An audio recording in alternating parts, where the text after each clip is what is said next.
ప్రభుత్వం తీసుకుంటామని మీ అందరికీ హామీ ఇస్తున్నాను. ఇవన్నీ చేయడం మనం అందరం కూడా ఈరోజు ఒకటే స్లోగన్ మీరు గుర్తుపెట్టుకోవాలి, వెల్తీ హెల్తీ హ్యాపీ సొసైటీ. అవసరమైతే పిల్లలందరూ ఉన్నారు, పెద్దలందరూ ఉన్నారు, కుప్పం అంతా ఉన్నారు. సండే హ్యాపీ సండేగా మీరు జరుపుకోవాలి. ప్రతి సండే బయట వచ్చి ఇదే విధంగా మనకు నచ్చిన విధంగా మనం ఎంజాయ్ చేసే పరిస్థితిలో ఉండాలి. నేను ముఖ్యమంత్రిగా ఉన్నప్పుడు 2014లో హ్యాపీ సండే పెట్టాను. సండే ఏమీ పని చేయక్కర్లేదు, రోడ్డు మీదకి వచ్చి మీకు నచ్చిన విధంగా మీరు కొంతమంది పిల్లలు బాగా కూచిపూడి వేశారు, కొంతమంది ఇంకా కల్చరల్ ప్రోగ్రామ్స్ బ్రహ్మాండంగా చేస్తారు, కొంతమంది ఆర్ట్స్లో చాలా బాగుంటారు, కొంతమంది పెయింటింగ్లో చాలా బాగుంటారు.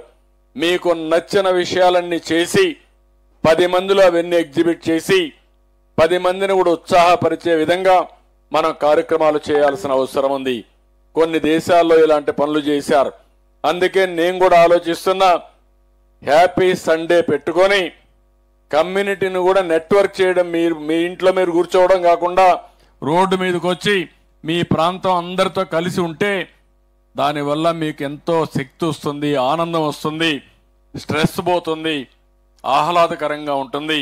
అలాంటి అట్మాస్ఫియర్ని మనం క్రియేట్ చేసుకోవాల్సిన అవసరం ఉంది. నేను ఎప్పుడు కూడా కుప్పం నాకు ఒక ప్రయోగశాల. ఇప్పుడు కాదు, 40 ఏళ్ల నుంచి నేను సమైక్య ఆంధ్రప్రదేశ్లో కూడా నేను కుప్పంలో ప్రారంభించి రాష్ట్రమంతా దాన్ని అమలు చేశాను. ఇప్పుడు కూడా అలాంటి ఆలోచనలు చేస్తున్నాను. నాకు ఏదైనా స్ఫూర్తి ఇస్తుందంటే అది కుప్పం ప్రజానీకమని మరొక్కసారి మీ అందరికీ తెలియజేస్తున్నా. ఇక్కడ మంచి వాళ్ళు ఉన్నారు, మంచి సమాజం ఉంది, మంచి ఆలోచనలు ఉన్నాయి, కష్టపడే మనస్తత్వం ఉంది. దీన్ని టెక్నాలజీ కూడా జోడిస్తున్నాం.